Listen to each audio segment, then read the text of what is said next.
Seja muito bem-vindo ao Doc Money, o podcast para médicos, onde aqui nós falamos sobre dinheiro sem tabu. Eu estou aqui com o Dr. Danilo, ele que é médico, cirurgião e especialista também em finanças. Eu sou o Rafael Rodrigues, especialista em finanças, assessor de investimentos e planejador financeiro. E eu e o Danilo aqui, a gente atende muitos médicos na parte financeira. A gente resolveu fazer esse podcast. A gente está no segundo episódio. Você que ainda não assistiu o primeiro, eu recomendo demais que você assista o primeiro, porque a gente fez uma introdução, né, Danilo? Falando um pouco ali desse podcast. É isso aí. Aqui você vai encontrar dicas práticas, conversas sinceras, estratégias para você que vive essa vida insana da medicina, que quer prosperar e quer sem abrir mão da sua qualidade de vida. É muito importante a gente sempre falar sobre finanças, sem tabu, é o que a gente vai fazer aqui no podcast, aqui no episódio 2, no Doc Money. Isso mesmo, Danilo. Então, no último episódio a gente falou ali sobre como a gente começou todo esse podcast. Como eu falei, volta lá e assiste. E nesse, a gente vai começar a entrar nas finanças. Qual que é a intenção aqui, gente? Você que começou a assistir esse podcast, a nossa intenção aqui é fazer como se fosse uma consultoria com você. Então, a primeira coisa que a gente faz numa consultoria é olhar a vida financeira. Então, a gente vai começar pelas finanças, depois no próximo episódio a gente vai falar sobre planejamento e investimento. Então, a gente vai dar uma sequência ali para realmente você assistir e conseguir colocar em prática, né? E nesse podcast, o tema dele vai ser primeira consulta financeira. Entenda, organize e otimize o seu dinheiro, tá? E para a gente começar aqui, eu separei em algumas partes o nosso encontro. E na hora que a gente vai fazer uma consultoria, né, Danilo, a gente separa em algumas etapas. Então, são basicamente 4 etapas, que é o que a gente vai conversar aqui. O primeiro é o mapeamento, o segundo, análise, terceiro, reorganização e quarto, otimização. Então, a gente vai passar por todos esses e aí a gente vai discutindo e te ajudando aí em casa, tá bom? A gente fala, né, que na medicina tudo começa por uma boa anamnese, né? E nas finanças também. Exato. Você vai no médico, o médico não chega lá e já te dá o remédio, né? Primeiro você vai chegar lá na consulta. Começar a falar seus sintomas. Exatamente. Você vai pedir um exame. Depois que o exame vem, você vai dar o diagnóstico e vai receitar algum medicamento para a pessoa, né? Então, essa é a intenção aqui. Você realmente está tendo uma consulta aqui com 2 especialistas e se você colocar em prática, eu tenho certeza que vai te ajudar na sua vida financeira, tá bom? Então, o primeiro passo ali da consultoria financeira é o mapeamento. O que a gente pode falar do mapeamento? Danilo, como que você faz? Vamos supor que um cliente chega hoje para você começando a consultoria. O que você faria no mapeamento? Primeiro a gente vai tratar em relação às despesas e às receitas. Particularmente, eu gosto de falar primeiro sobre a despesa, cara. Legal. Do que falar sobre receita, sabe? É claro que eu tenho uma parte só sobre receita mesmo, mas eu prefiro falar primeiro sobre as despesas, porque na minha opinião, quando você economiza 100% do que você economiza, você consegue, por exemplo, investir, né? Agora, receita não tem como você mudar muita coisa assim. Sei lá, eu vou mudar de um plantão A para o B, então eu vou Às ganhar, vezes leva tempo, né? Vou ganhar, 10% a mais. Não vai ser, esses 10% pode ser que eu invista, mas é muito menos do que aquilo que você economiza, né? Então, desde casa mesmo, né? Meu pai me ensinava, falava assim, não, você tem que gastar pouco, né? Quanto menos você gastar, mais você vai ter para investir no seu futuro. Então, a gente já tinha ele já me deu essa visão aí de longo prazo desde criança, então eu começo sempre pelas despesas mesmo. Começando pelas despesas, eu acho que fica mais organizado. Depois a gente vai para as receitas, né? Que são os vínculos que esse médico tem. Aí, às vezes, a gente tem vários vínculos, né? Dá plantão em um outro hospital ou uma outra clínica que ele atende. E a gente vai organizar isso aí direitinho. Legal. Eu gosto de começar também pelas despesas, porque muita gente não sabe qual que é o salário dela, né? Às vezes o médico faz plantão, tem consulta, mas você pergunta, quanto que você ganha? O que eles falam? É variado. Não, mas mesmo que tenha uma variação, você consegue ter uma média, Sim. né? Se você se organizar financeiramente. Então, eu acho que é legal começar pelas despesas. Então, você que está aí em casa, quer começar a se organizar financeiramente, começa com as suas despesas da pessoa física e também olha as suas despesas da pessoa jurídica, da sua clínica. Então, é bom fazer essa separação. E é bom fazer esse levantamento porque, por exemplo, se você não sabe quanto que você precisa para passar o mês, como que você vai saber quanto que você precisa tirar da clínica?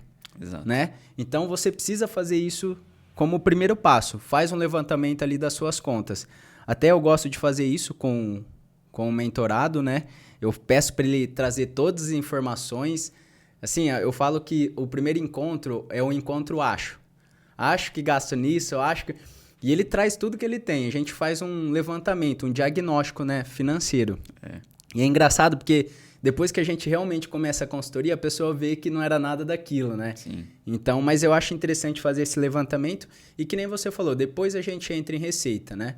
Porque eu acho que é bom focar em receita, porque a receita não tem um teto, na maioria das vezes, né? Você pode ir escalando ali a receita, mas claro, leva um tempo. Então, você começando nas despesas, sabendo o tanto que você gasta, economizando o máximo possível, né? Que a gente vai falar aqui hoje também sobre as economias que não faz sentido. Mas você economizar de uma forma inteligente e conseguir aumentar a receita, aí é o melhor dos mundos. Sim. Por isso que eu falo, o médico ele precisa entender que ele é um empresário. Numa empresa, por exemplo, qual que é o objetivo da empresa? Lucro. Então, aumentar a receita e diminuir despesa. Sim. Então, eu acho que a partir do momento que eu comecei a virar essa chave, tanto para mim e eu passando para os meus mentorados, ficou mais fácil de organizar, né? Porque numa empresa, qual que é o objetivo? Diminuir custo e aumentar a receita para quê? Para o lucro ser maior. É a mesma coisa na nossa vida. Se o seu lucro é maior, você está investindo mais, você está multiplicando mais o seu patrimônio. Sim.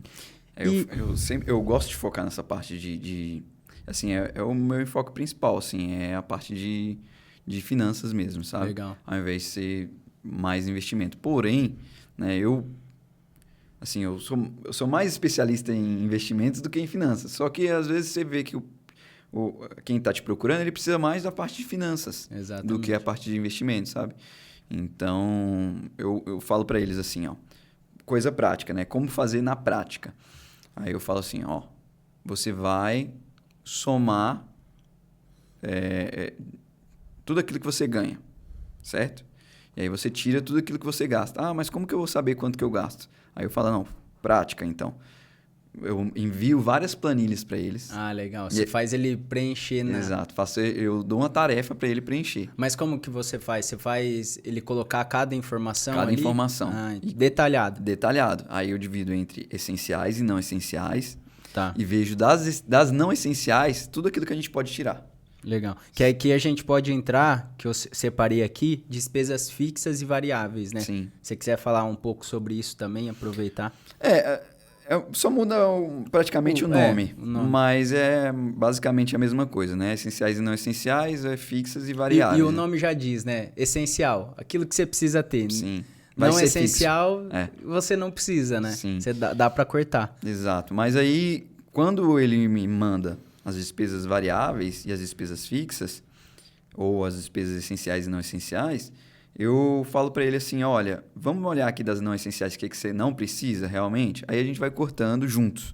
Ó, isso aqui realmente faz sentido? Isso aqui faz sentido? Ah, não, esse aqui eu estou terminando de pagar, então no próximo mês eu já não vou ter mais. Então ele vai me falando. Das essenciais, aí eu falo, o que a gente pode cortar disso aqui também? Ele, não, pô, mas isso aí é essencial. Não, mas vamos dar uma olhada direito. Será que é essencial mesmo? Exato, eu faço um raio-x ali das finanças dele em geral e a gente vê realmente o que faz sentido para aquele momento ou não, sabe? Às vezes ele está pagando uma coisa que não faz sentido para aquele momento. Uhum. A gente aconselha, né? Não obriga ninguém, mas aconselha a ir cortando ao máximo. Você diminuiu bastante as despesas, aí eu faço ele fazer isso todos os meses. Ah, de que forma que eu vou fazer? Olha, eu já te passei as planilhas, porém você pode fazer da forma que você conseguir. Como assim da forma que eu conseguir? Ah, se você conseguir num caderno, escrito à mão, tá ótimo. Uhum. Se você conseguir no bloco de notas do seu celular, tá ótimo. Desde que você faça. Qual que é a melhor forma? É a forma que você consegue fazer. Legal. Então eu exemplifico, né? Eu falo assim, ó, Você tem um horário de almoço? Ah, tem uma hora de almoço. Então, beleza, você vai almoçar. Nessa hora, em vez de você ficar vendo Reels lá no celular, você vai pegar e vai anotar o que você gastou naquele dia, até o momento. No outro dia, na mesma hora, no horário do almoço, do almoço do dia passado até no outro dia, no horário do almoço, entendeu? Porque como a nossa rotina é muito corrida, então às vezes você só tem aquela hora do almoço mesmo. Você chega em casa, quer dormir, quer descansar, enfim, vai fazer outras coisas. Isso, não vai olhar para isso. Então, aquele horário que você já tá ali obrigatoriamente, porque você tá num plantão, vamos dizer assim, você já faz isso aí, essa tarefa, entendeu? Sabe o que eu faço nesse sentido? Eu tenho um método que eu faço o mentorado criar um grupo no WhatsApp com ele mesmo. Eu faço muita mentoria também para casal que é médico, então eu faço para... Se a pessoa tem um casamento ali, eu faço a pessoa participar da mentoria também e entrar nesse grupo. Por quê? Por exemplo, a pessoa foi lá no mercado. Ela... É só colocar o valor do mercado no grupo. Sim. Ou tirar uma foto da nota. Sim. Ela não vai gastar energia com isso. Sim. E isso é muito bom porque o que eu percebo e até um feedback dos mentorados. A pessoa começa a tomar consciência dos gastos. Sim. Então, nossa, eu gastei muito aqui. E aí, quando é um casal, vira até uma brincadeira, né? Porque um coloca lá e fala, então você tá gastando aí, Sim. né? Então, eu acho que traz mais o gasto para a consciência. Eu acho que nesse ponto aqui de mapeamento, eu acho que a pessoa cair na real. É realmente mapear essa vida financeira dela. Ela descobre, né? Onde ela descobre. Os gastos Por exemplo, eu tenho um mentorado que ele gastava muito em conveniência de posto. Como que gastava? Ia abastecer, descia lá, pegava uma coca, pegava um energético. E gastando picadinho. Aí a pessoa fala, é pouca coisa, não vai fazer diferença no final do mês. Mas fez tanta diferença que ele pegou esse dinheiro e colocou numa área dele que é importante. Que é o quê? Em restaurante, por exemplo. Então ele só realocou o gasto dele. Então acho que essa é a economia inteligente, né? Sim. Você realocar para aquilo que você acha que é importante. Que faz mais sentido. E na maioria das vezes as pessoas gastam dinheiro naquilo que não é importante por falta da organização. Sem perceber. E uma coisa interessante dessa estratégia que você falou, por exemplo, é que às vezes, como quando tem o casal, né, que manda lá no grupo, um fica fiscalizando o outro, né? Sim. Então a pessoa fica até constrangida de gastar com aquela certa coisa, né? Porque aí, tipo, beleza, eu gastei com tal coisa, o outro tá ali me vigiando, né? Exato. E assim, eu falo que, falando um pouco de casal, né? Você que tá aí, às vezes, fala, minha esposa, meu marido não pode saber o tanto que eu gasto. Eu falo que quando você casa, é igual você abrir uma empresa. Você abre uma empresa e você tem um sócio. Por exemplo, a gente está abrindo aqui o Doc Money. A gente vai começar a organizar as finanças da empresa junto. Eu vou querer que você seja o mais transparente possível. E eu vou ser transparente também. Eu acho que no relacionamento é isso. Quando se trata de finanças, você tem que ser o mais transparente possível. Por quê? Hoje no Brasil, não sei se você sabe, Danilo, quase 60% das separações hoje é por problema financeiro. Eu diria que mais, viu?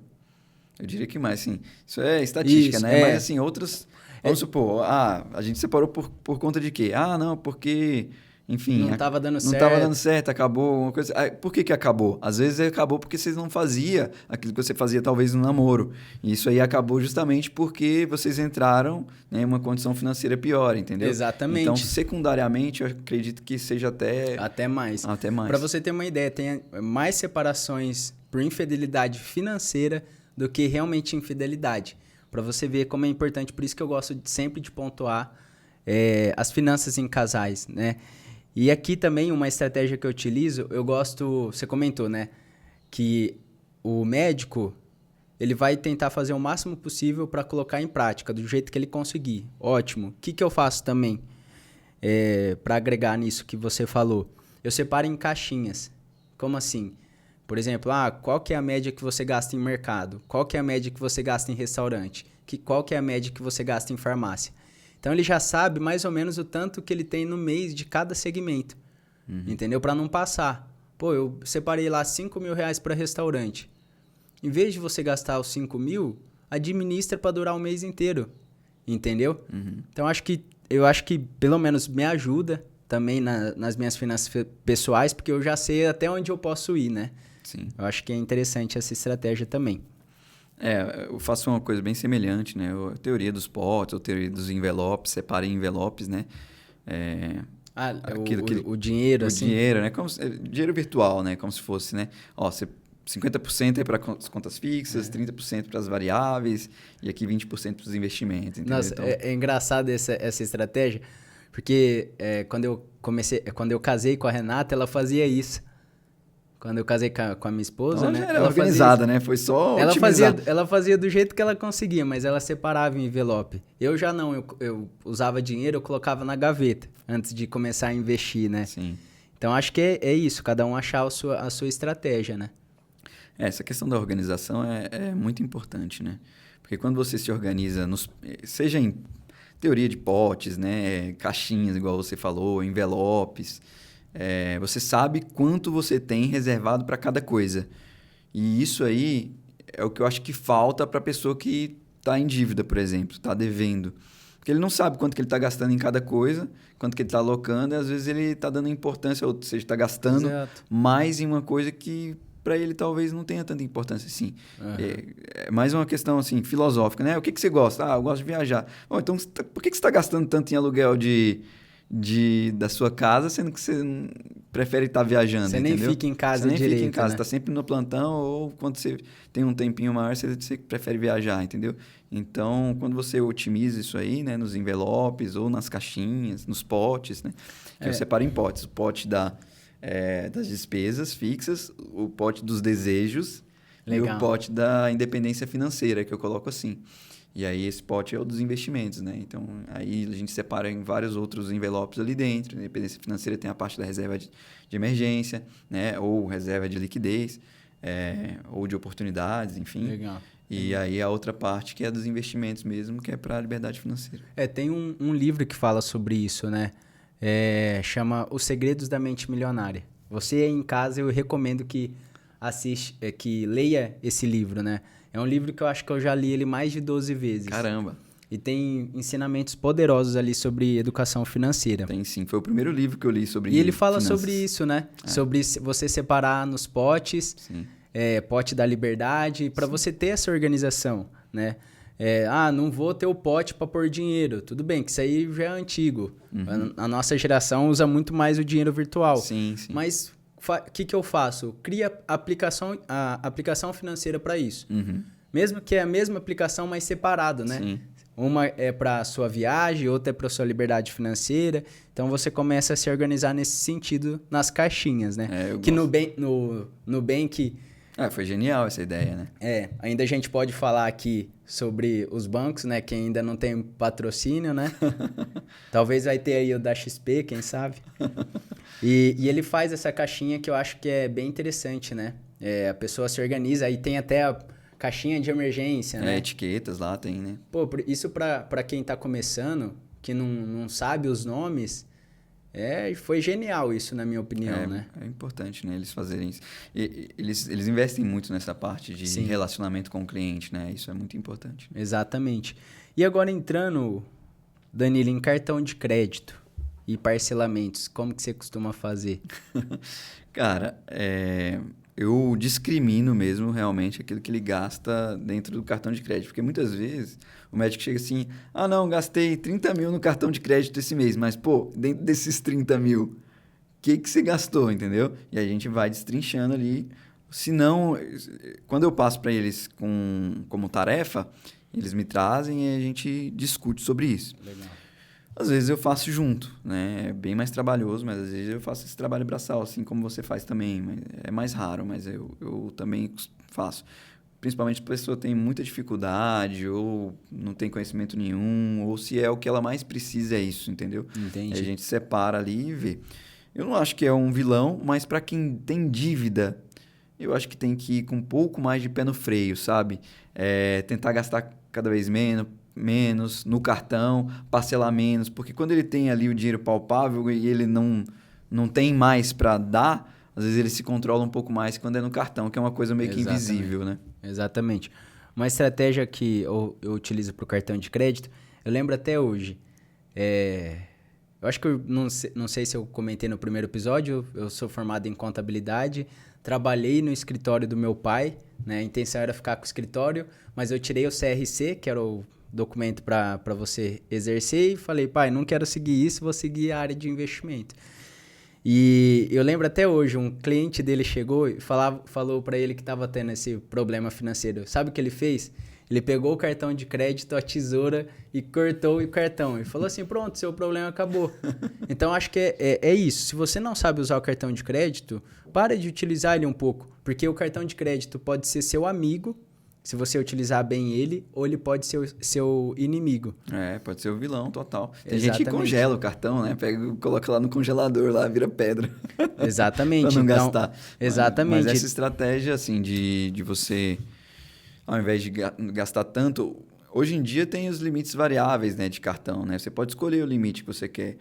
Então, pode ser benéfico para você e pode ser até mais perigoso, porque você vai aumentando ali sem limite definido, né? Uma coisa que eu gosto de fazer ali no primeiro encontro é entender se a pessoa utiliza mais o débito ou o crédito.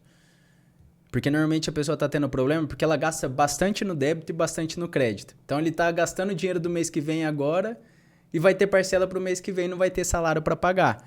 Então é isso. Ou você vai usar 100% o cartão de crédito para aproveitar a pontuação em milhas e tudo mais. Ou você vai usar tudo no débito e o cartão de crédito vai ser só para parcelamento. E aí você tem que tomar cuidado com o parcelamento. O que eu faço?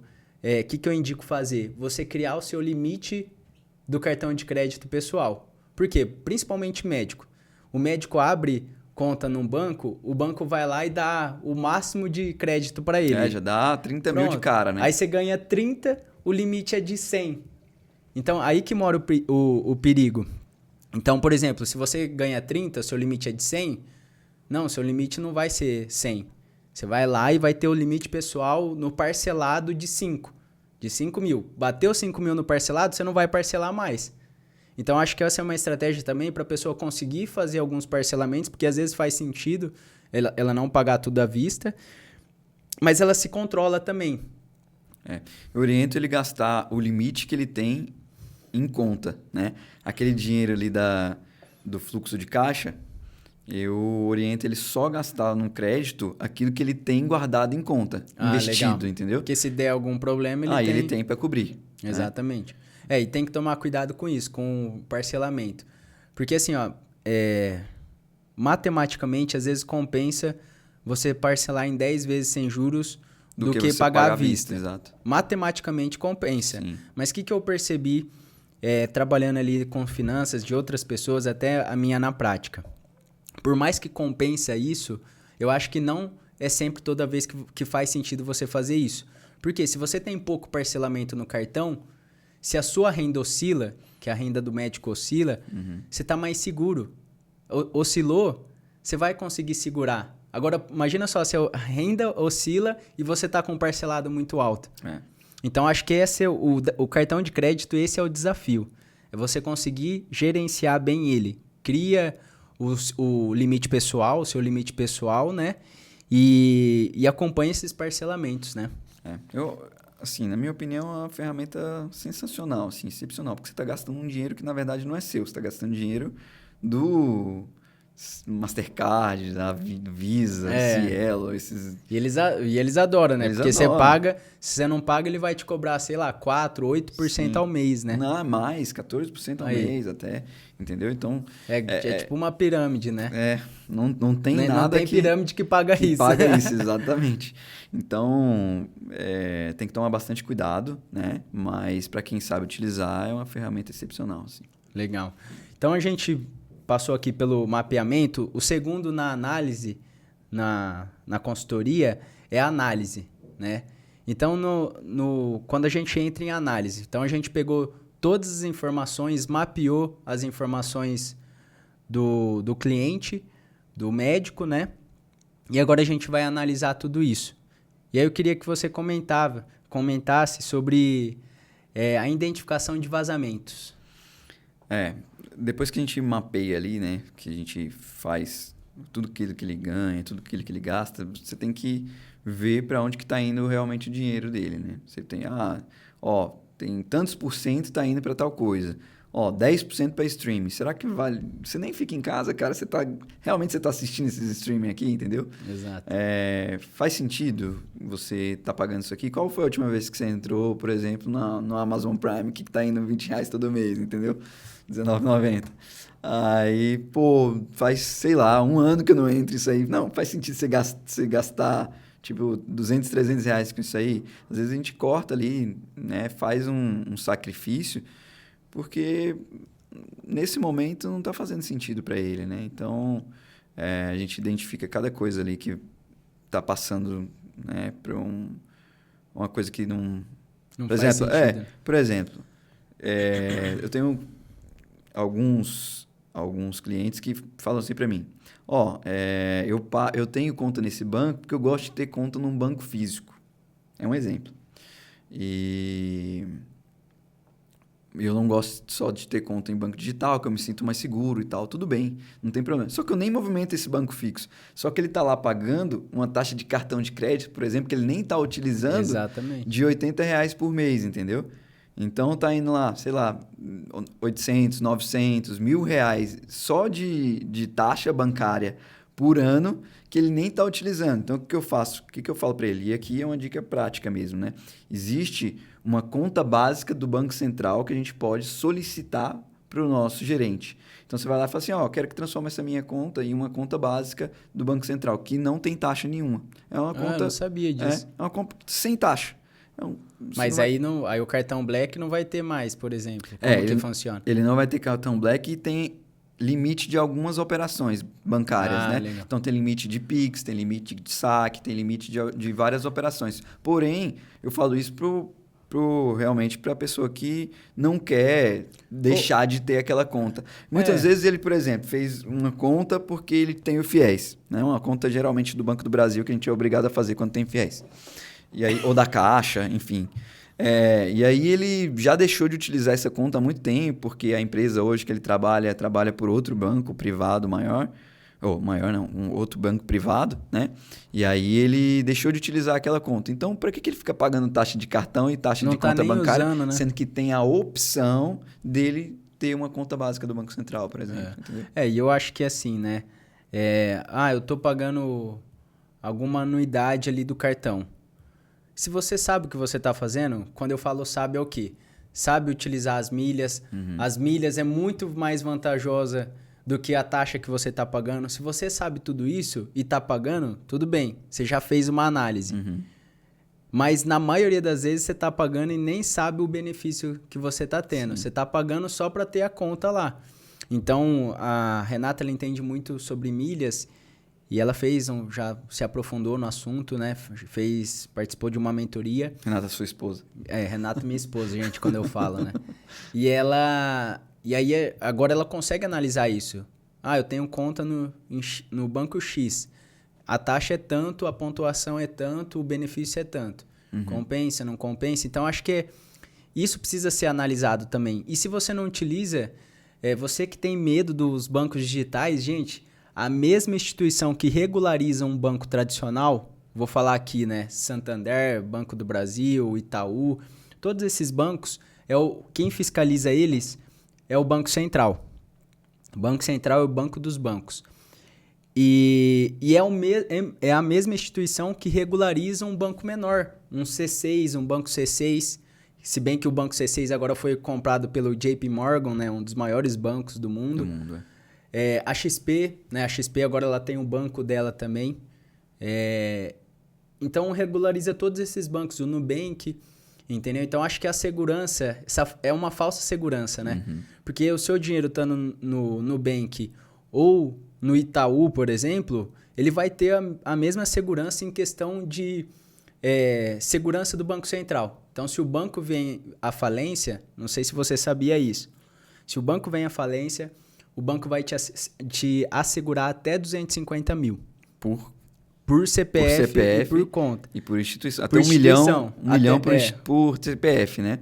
E 250 mil por instituição. Exato. Então, eu tenho 1 milhão em um banco só. Tem que tomar cuidado. Por isso que eu gosto muito das corretoras. Porque as corretoras, você vai ter acesso a vários bancos dentro da corretora.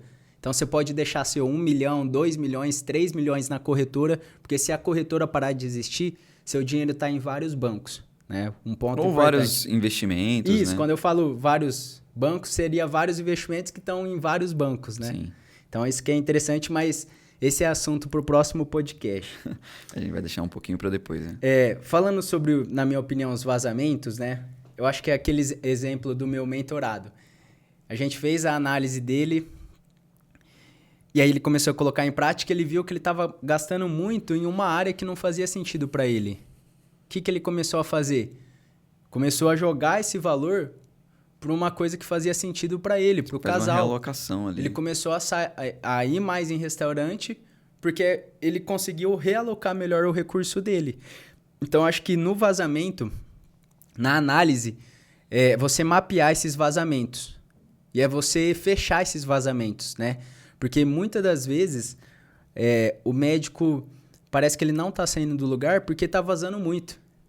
Está vazando na taxa que ele está pagando para o banco, está vazando nos juros que ele está pagando porque o boleto que vence ainda o salário dele não caiu, né? Que acontece muito isso. Sim. Às vezes o médico recebe no final do mês e a conta é dia 10.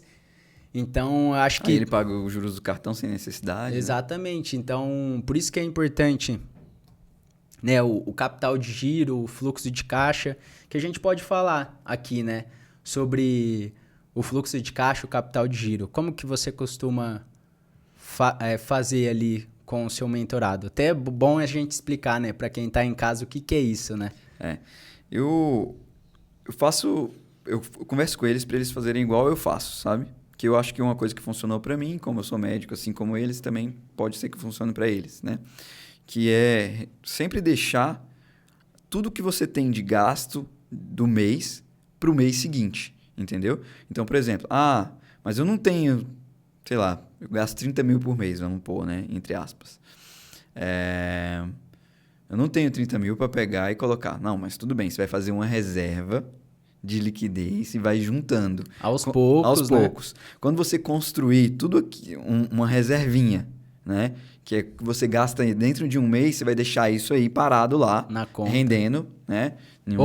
Ou parado na conta ou em alguma aplicação com liquidez diária, por exemplo. Liquidez diária, seja na conta 24 horas da XP, ou seja no CDB de liquidez diária, enfim. Esse é um ponto importante que você falou. Agora a XP, eu vou até falar para você aqui, a XP tem um fundo de investimento que é resgate 24 horas. Então, você precisou resgatar, você resgata no final de semana, fora do horário comercial. Então, é muito bom para fazer o capital de giro, né? Sim, isso é sensacional, né? Então, basicamente, o capital de giro é um mês das contas parado na conta. Para que isso? Por quê? Vamos supor que vira o mês, você tá com esse dinheiro, com esse capital de giro e começa a vir boleto para pagar. Você não vai depender de dinheiro entrando, né? Você vai usar aquele capital de giro. Depois que entrar, você vai repor aquele capital de giro. Sim. Então, o capital de giro é para você sempre manter o mesmo capital, né? Por quê? Você mantendo o mesmo capital, você tem segurança. É um grande problema até de empresas que quebram, né? Que às vezes eles vão fazer um investimento muito grande e tira do capital de giro. Se você tira do capital de giro, você perde a segurança na empresa. E é a mesma coisa no seu pessoal. Sim. Você gastou o capital de giro, pronto, você vai depender de dinheiro entrando. E acontece muito, viu, Rafa? Um hospital, por exemplo, é administrado por uma OAS, que é a Organização de Saúde. Essa Organização de Saúde é uma PJ que paga os médicos. Ela é contratada, por exemplo, por uma prefeitura, né, quando é hospital público. E ela que paga os médicos. E assim, do nada, ou essa empresa atrasa, ou essa empresa quebra, ou essa empresa some, entendeu? E aí você fica sem receber aqueles plantões por muito tempo. E acontece muito, é muito comum. É muito comum na área da medicina. Já levei calote em tal lugar, já levei calote. Eu tinha, assim que eu me formei, que eu comecei a dar um monte de plantão, tinha um grupo que era calotes médicos. Não faz plantão para essa empresa, não faz plantão para aquela empresa que tá dando calote e tal. Sempre falava, gente, tal empresa me pagou, dá uma pressionada aí que eles vão pagar vocês também. Então, assim, é um universo em que a gente tem que tomar bastante cuidado. Então, se você não tiver ali o seu capital de giro protegido, né, daquilo que você precisa para o mês que vem, Exatamente. Você está sujeito a dever, enfim, pagar juros, e não é o que a gente quer, né? Então eu acho que realmente você ter o capital de giro é você não depender de dinheiro entrando. Porque quando você tem um capital de giro, a gente pode fazer aquela estratégia que eu comentei no primeiro episódio. Por exemplo, você tem o capital de giro, começa a receber os plantões, por exemplo. Você não vai usar o dinheiro esse mês, você joga para o mês que vem. Então você começar o mês, além do capital de giro, o salário do mês anterior. Sim. Então você tem essa previsibilidade. E eu acho que o capital de giro arruma o fluxo de caixa. O que é o fluxo de caixa, Danilo? São o lucro, né, menos as despesas, né? Você vai pegar ali aquilo que entra na sua conta física, né, ou conta jurídica, e vai deduzir das despesas, né? Esse é o fluxo de caixa, né? Aquilo que entra, aquilo que sai. Isso. E eu acho que o problema do fluxo de caixa, né, as entradas e saídas, que muito médico às vezes acaba sofrendo com isso, que eu percebo, as entradas e saídas não batem as datas. Não, com certeza. Então, por exemplo, normalmente o plano paga no final do mês. Sim. Mas a conta dele é dia 15. Então, ele não tem essa organização, ele começa a atrasar a conta do dia 15 para pagar dia 30, porque é quando o dinheiro entra. Isso é muito comum na medicina, cara. Assim, a maioria das nossas contas, né, elas vencem no começo do mês. Exato. No máximo no meio, né? E geralmente os plantões pagam no último dia útil do mês subsequente. Ou seja, você vai ficar no mínimo 30 dias sem receber. Ou seja, se você fez plantão no dia 1º desse mês, você só vai receber no dia 30, talvez, do mês que vem. Então, você fica quase 2 meses sem receber nada, entende? Então, se você não tiver um fluxo de caixa bem organizadinho na sua pessoa física ou pessoa jurídica, você tem que... Mas aí que entra o capital de giro, né? Sim. Porque se você tem um capital de giro, você já não tem problema com o fluxo de caixa, Sim. né? Porque, minha conta é dia 15, tem dinheiro na conta para pagar. Sim. Recebi dia 30, então repõe o capital de giro, Por isso entendeu? que pelo menos 30 dias ali de tudo que você gasta tem que estar ali disponível numa reserva de liquidez diária, né? O que é liquidez? É importante, a gente está falando liquidez diária, enfim, é bom a gente ir explicando, né, Sim. Danilo? A liquidez é quando você consegue pegar aquele dinheiro que está investido e transformar ele para gasto, né? Para você gastar no dia a dia. Então, tá ali investido em um fundo, por exemplo. Está num fundo de investimentos, o seu dinheiro rendendo ali.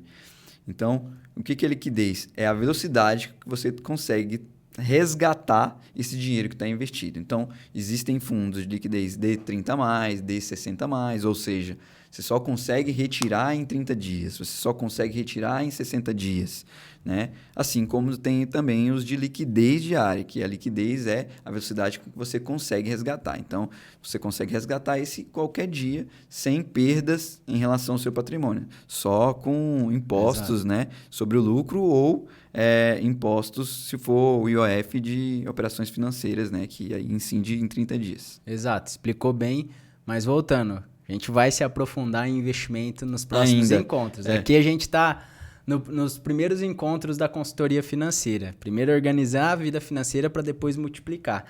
E eu acho que assim, a gente aqui concluiu a parte da análise e eu acho que a pessoa entendeu o seguinte, o médico entendeu o seguinte, ele não pode fazer uma cirurgia no escuro. Por exemplo, você vai fazer uma cirurgia, você vai fazer no escuro? Não dá para fazer de olho fechado, né? Exato, não dá para fazer de olho fechado. E é a mesma coisa nas finanças.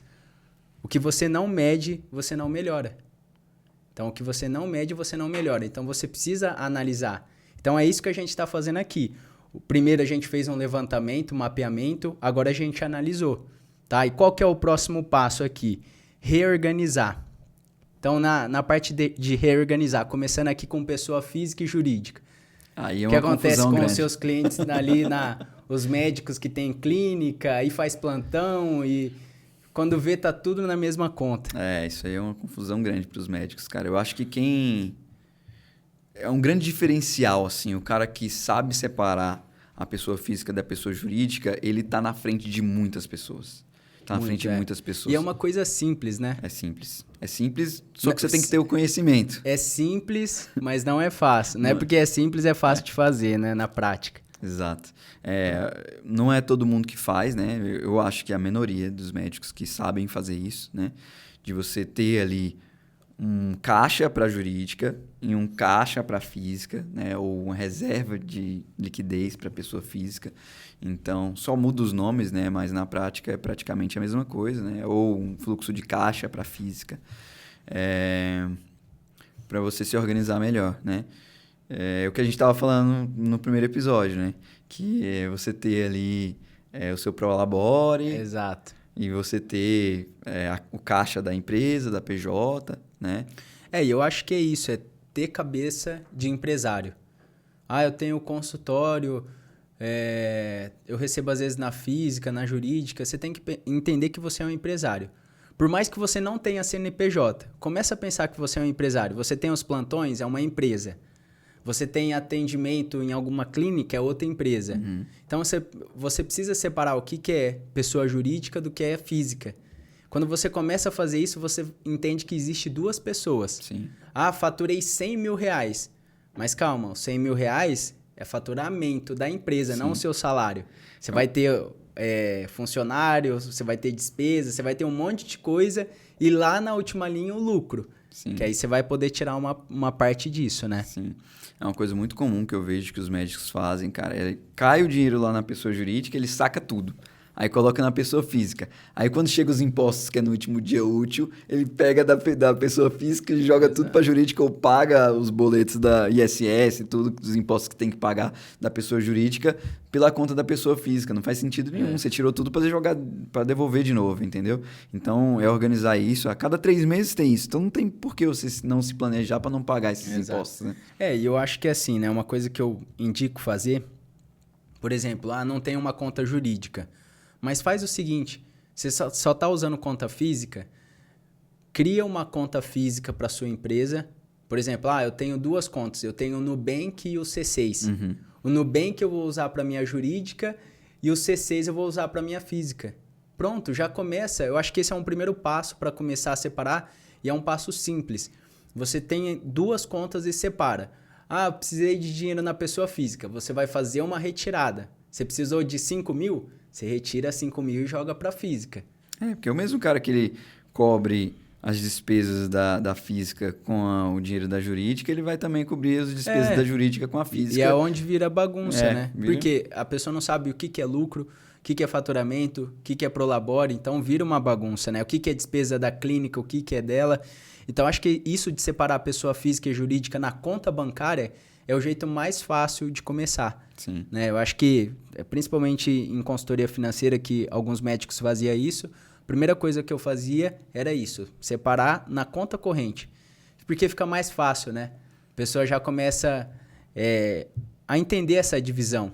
Precisei de 5 mil na física, fiz uma retirada de 5 mil reais. Aí você começa a perceber o tanto que você retira da sua empresa, né? Sim. Não, legal. Então, cabeça de empresário. Você que está aí, é um médico que tem uma clínica e tudo mais, você tem que entender que você é um médico e você é um empresário. Você tem que ser dono ali dessa organização financeira, porque você só vai prosperar, sua clínica só vai prosperar se você se organizar financeiramente, né? Sim. Tanto na vida pessoal quanto na clínica, né? Eu acho que o médico, apesar da gente não ter basicamente nada de finanças na nossa faculdade, ele adquire muitas habilidades para ser um empresário mesmo, né? A gente sabe se comunicar, porque faz parte da nossa consulta médica, né? Você se comunicar e trazer clareza para o paciente. Então, você consegue se comunicar, você consegue ter, entre aspas, soft skills para você lidar com o ambiente empresarial, né? Que a clínica nada mais é do que uma empresa mesmo, né? Então... Exato. É ter essa cabeça de dono, né? Sim. E falando aqui da nossa reorganização, que você utiliza? O que você indica o médico utilizar para se organizar financeiramente?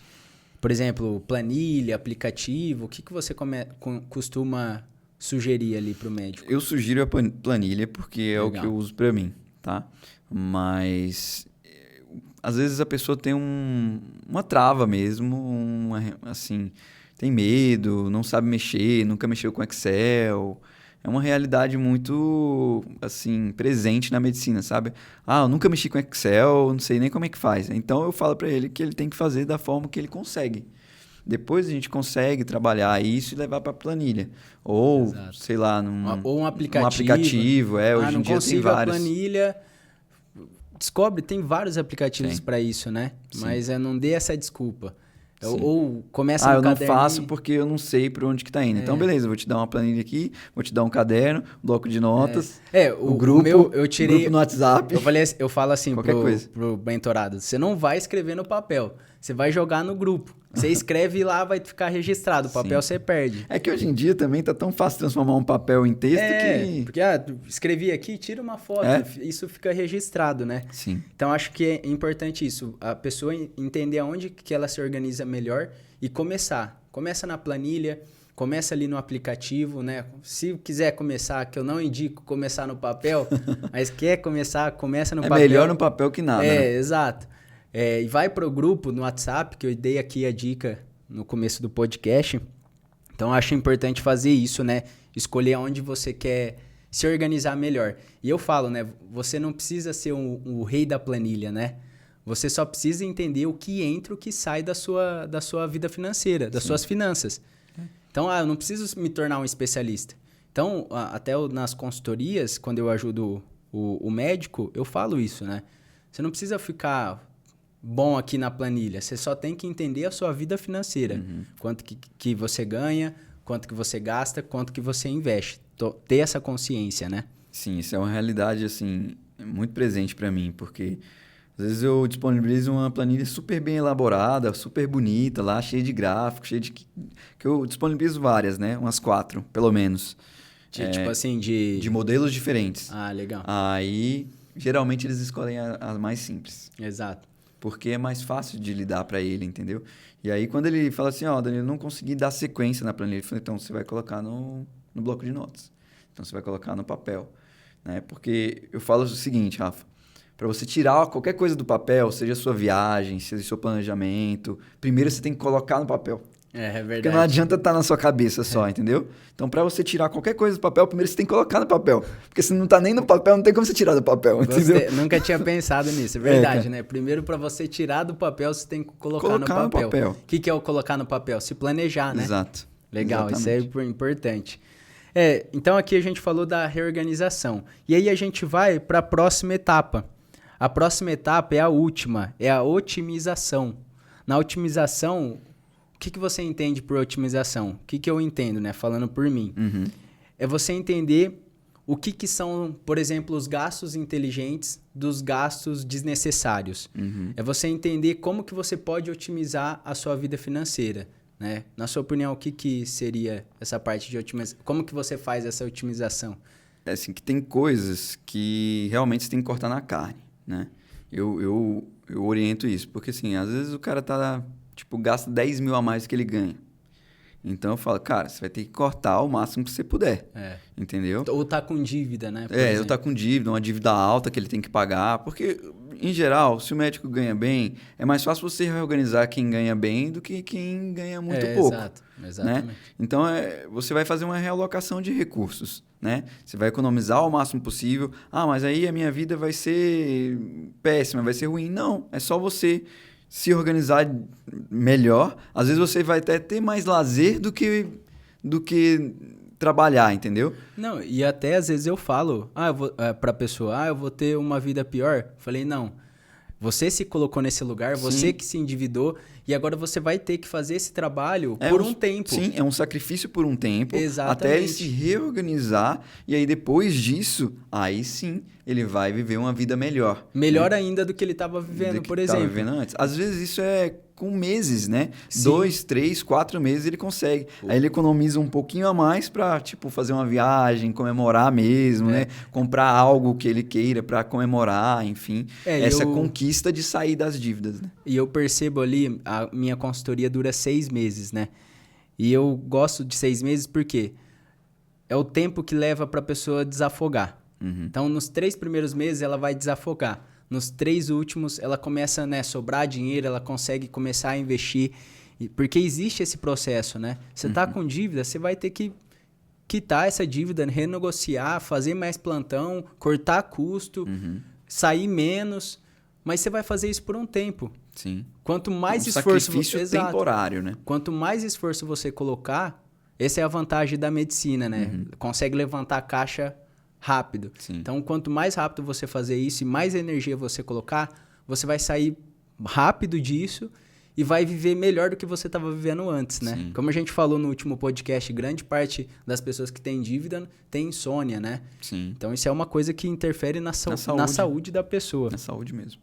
Não, legal. Então, otimização. Ansiedade, né? Não consegue... O cara tem insônia por quê? Qual que é a causa, né? O cara não tá conseguindo dormir porque tem dívida, né? Não consegue parar de pensar em relação ao futuro, fica antecipando as coisas, né? Como é que vai ser, como que eu vou pagar. Então, realmente, investir em educação financeira é investir também na sua saúde. Exatamente. E eu acho que quando a gente fala aqui da otimização dos gastos inteligentes ou não, eu acho que é assim, né? Eu acho que você não pode ir para os extremos. Por exemplo, eu tô cortando gastos, eu vou começar a cortar tudo. Aí você começa a cortar um mercado, por exemplo.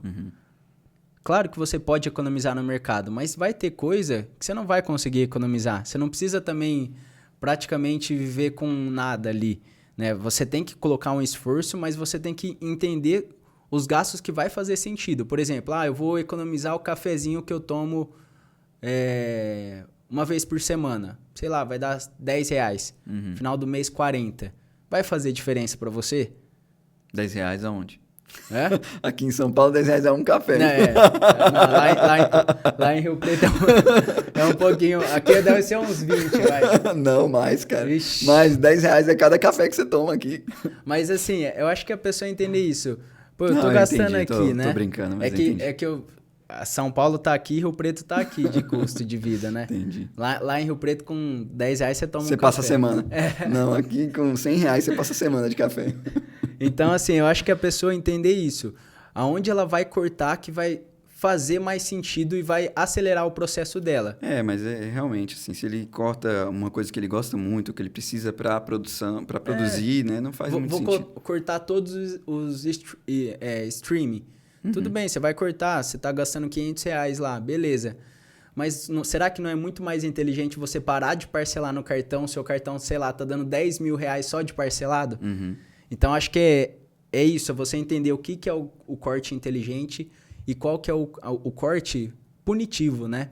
Eu acho que você equilibrar isso. Você tem que se esforçar no começo, mas também você tem que cortar de um jeito inteligente, né? Que nem a empresa, ela vai cortar no máximo para otimizar as finanças e vai focar em fazer mais dinheiro. Então, acho que não está dando muito retorno, né? Assim como na sua vida, por exemplo, se para você aquilo que você está gastando não é tão interessante assim ou tão importante assim, você vai tirando as coisas que são menos importantes, né? Exatamente. E realocando em coisas que são mais importantes para você, né?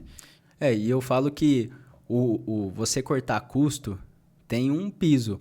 Vai chegar uma hora que você não vai conseguir cortar mais. Não tem como cortar mais, né? Exato. Então, ele tem um piso. Agora, fazer mais dinheiro não tem. Então, é importante você se organizar financeiramente e focar em fazer mais receita. Porque a partir do momento que você começa a fazer mais receita, e você tem uma organização financeira, vai começar a sobrar mais e você vai chegar na sua liberdade financeira mais rápido. Né? Eu acho que... Porque isso tem que ser um objetivo também, exatamente. né? Que muita gente nem sabe quanto tempo, igual você fez o planejamento lá comigo. Isso. Cara, que vai ser assunto do próximo podcast.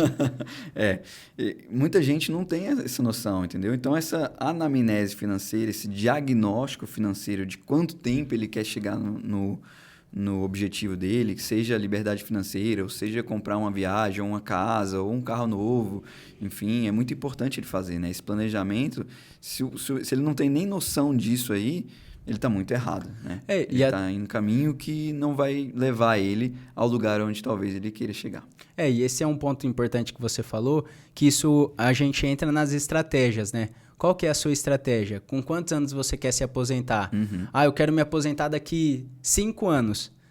Tá, então você quer se aposentar com 5 anos, mas você quer comprar o melhor carro do ano, você quer fazer a melhor viagem, você quer isso, aquilo. Será que você consegue fazer tudo isso? Sim. Qual que é o mais Qual que é a sua prioridade? Exato. É a liberdade financeira? Então, primeiro conquiste a liberdade, depois você vai... quero comprar uma casa melhor, aí você vai lá, faz isso, né, com o pé no chão. Eu acho que é as estratégias, você entender qual que é a sua estratégia e focar para realizar isso, né? Exato. E Danilo, ainda aqui, na sua opinião, como que você consegue preservar o conforto e ainda cortar gasto? Na sua opinião, nessa parte de otimização. Assim, em relação ao conforto, né? Às vezes eu vou muito daquilo que o cliente gosta mais, né? Então vamos pegar aqui. Eu adoro meu carro, eu amo meu carro, mas eu moro do lado do meu consultório, eu vou a pé. Pô, será que faz sentido? Faz sentido você ficar com esse carro de 200, 300 mil reais parado na garagem mesmo? Não, mas eu viajo. Pô, quando você for viajar, então aluga um carro. Às vezes, aí você aluga um carro bom, né? Até às vezes melhor do que você tem na garagem, entendeu? Então, é realocação de recurso mesmo, né? Se você... eu quero essa mesa, esse sofá... será que eu não mereço isso? Eu trabalhei tanto, eu trabalho tanto. Pô, mas você nem tem tempo de sentar na sua mesa, você nem tem tempo de sentar no seu sofá, de assistir sua televisão de não sei quantas mil polegadas, entendeu? Então, faz sentido mesmo você ter tudo isso para não usufruir. Então, às vezes eu falo, olha, vamos esperar 2, 3 meses para você adquirir isso aqui, você vai juntando, às vezes você consegue comprar até com desconto à vista, entende? Então, é mais aquilo que faz sentido para ele. Muitas vezes ele foca em bens materiais para uma recompensa, né? Uma dopamina ali rápida. De curto prazo. De curto prazo que, sei lá, 2, 3 dias depois que você comprou o negócio, você já nem sente mais aquela alegria que você sentiu naquele momento que você comprou. E aí já não faz tanto sentido mais. Então, às vezes focar em uma experiência, né? Em um lazer. Porque assim,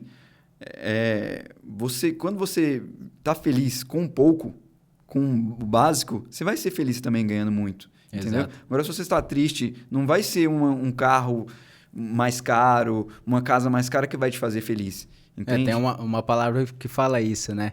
Seja fiel no pouco e você será colocado no muito. Então, você ser grato pelo que você tem, né?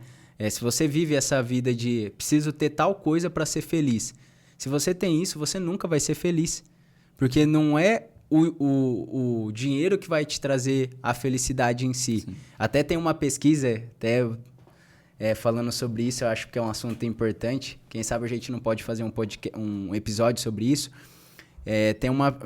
Teve um estudo em Harvard que pesquisou sobre a felicidade em relação ao dinheiro. E eles constataram que o dinheiro traz felicidade. Uhum. Mas até um certo tanto. Depois não vai fazer diferença.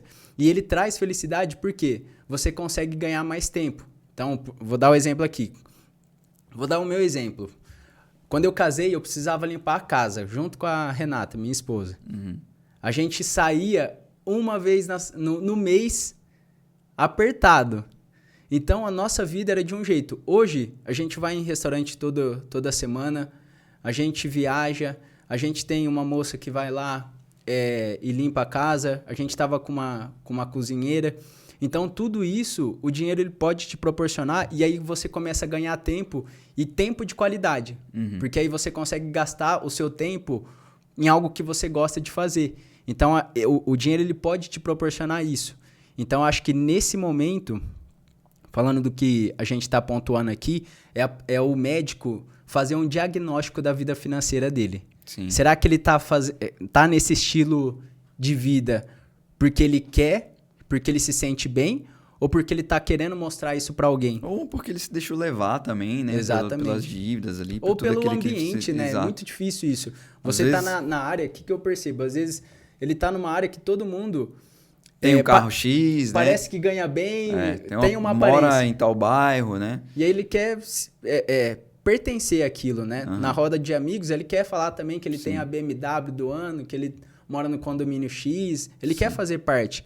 Mas esse fazer parte muitas vezes vai custar caro, né? E às vezes aquelas pessoas que estão do seu lado também nem são tão felizes quanto você acha que são.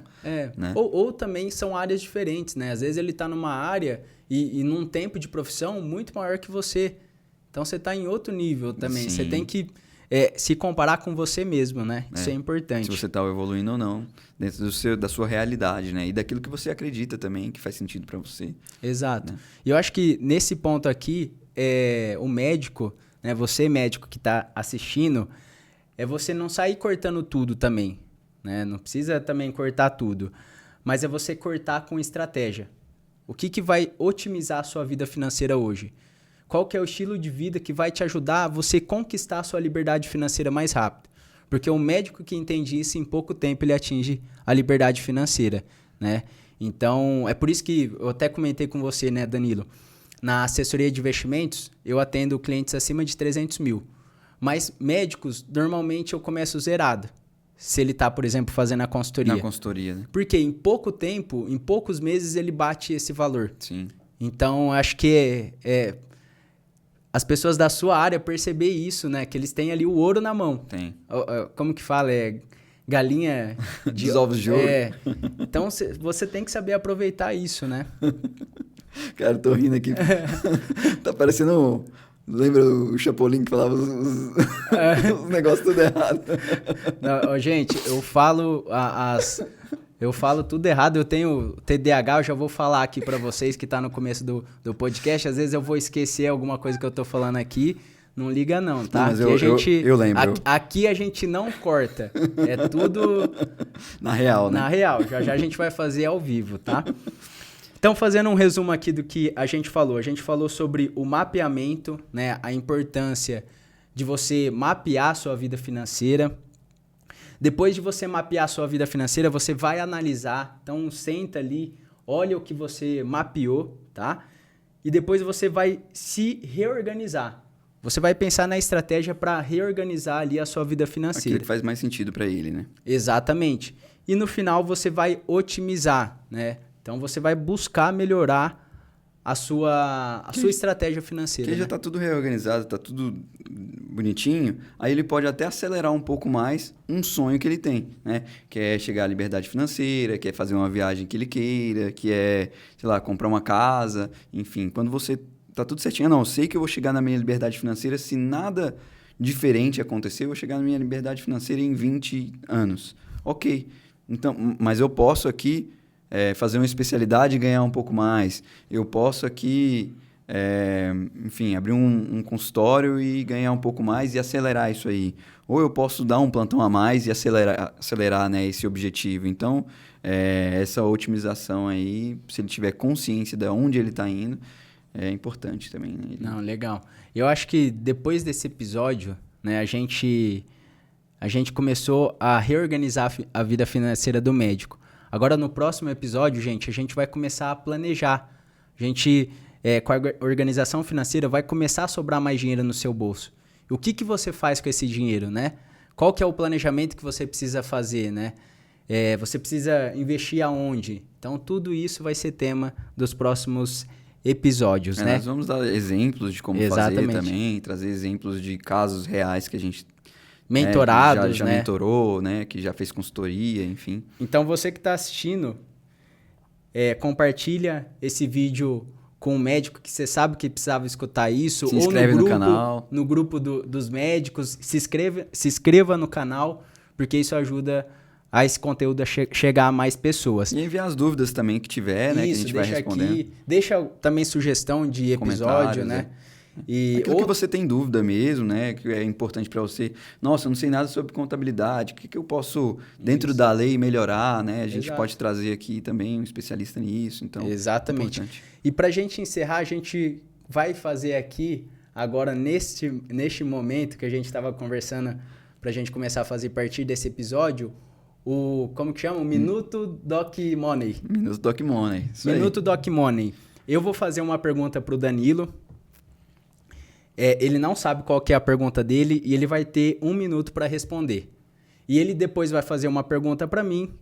E eu não sei qual que é a pergunta e eu tenho que responder. Tá? Aqui sem roteiro, sem nada. Você vai pegar aí? Eu vou pegar aqui. Deixa eu pegar a minha também. Aqui. Não, eu vou começar então aqui. Ó. Tá.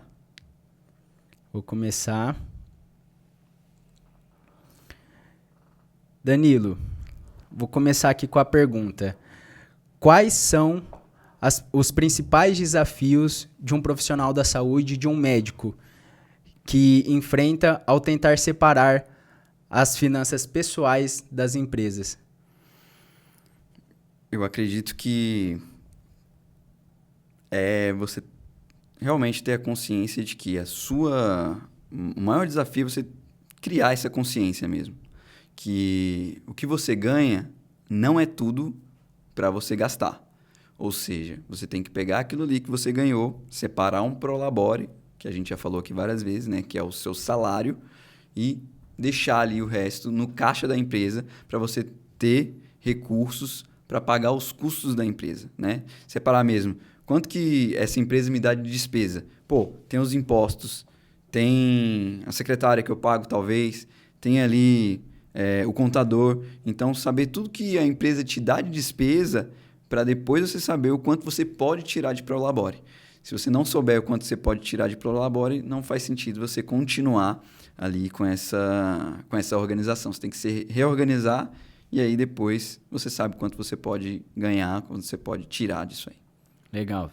Eu não contei muito bem aqui, mas eu acho que deu 1 minuto. Eu vou colocar, hein? Eu vou colocar aqui. Não, pode fazer aí. Vamos lá, quem sabe faz ao vivo, né? Eu vou colocar aqui, ó. Cronômetro. Então, a minha pergunta agora. Você que é planejador, como a contratação de assessoria ou consultoria especializada pode beneficiar os médicos na organização de suas finanças? Pode responder? Coloca aí o tempo. E vai. Eu acho que se você tem um profissional... Primeiro, o médico ele não tem tempo, né? Ele não tem tempo porque ele faz plantão, trabalha muito e ele não tem tempo para ver isso. Então, é bom ele ter um bom profissional que vai fazer ele ganhar tempo. Eu gosto de brincar com os meus clientes que eu ajudo eles a ganhar tempo. Então, você encontrar uma pessoa de confiança. Por quê? O planejador financeiro... Porque, né, eu sou os dois. Eu comecei na assessoria de investimentos, onde eu ajudo a pessoa a investir. Mas o planejamento financeiro vem antes, para você saber o que você quer para o futuro. Então, eu acho que o médico ele precisa ter um planejador financeiro, um assessor, para realmente otimizar o tempo dele. Com um planejador e um assessor, ele vai otimizar a vida dele, o tempo dele e vai conseguir conquistar essa liberdade mais rápido. E o mais importante, deu aqui quase, falta 5 segundos, mas você foi bem. Eu fiquei até nervoso aqui com o tempo aqui, mas eu acho que eu falei o que é importante. Agora aqui. Deu. Que você se identifica principalmente, né? Que tem os mesmos valores que o seu, né? E então foi mais ou menos a gente, né? Você entende de investimento e tudo mais. Isso é um ponto importante. Por mais que você entenda de investimento, tenha um planejador, um assessor. Por quê? Se você entende, são duas pessoas que têm conhecimento pensando... na sua carteira, né? Exatamente. Para otimizar os seus objetivos. Né? Exatamente. Então, eu acho interessante isso. O tempo que você vai conseguir conquistar aquela coisa, né? Exato. Então, compartilhe esse conteúdo, esse podcast, tá? A gente está chegando aqui ao fim. No próximo episódio, como eu falei, a gente vai começar a entrar mais em planejamento, em investimento. Então, a intenção aqui é ter uma sequência. Depois a gente vai chamar especialistas, convidados, mentorados que já fez ou estão fazendo o nosso treinamento, tá? Não esqueça de seguir esse canal, que é importante também, e compartilhar. E eu te vejo no próximo Doc Money. Oi? Doc Money. Travei aqui, ó.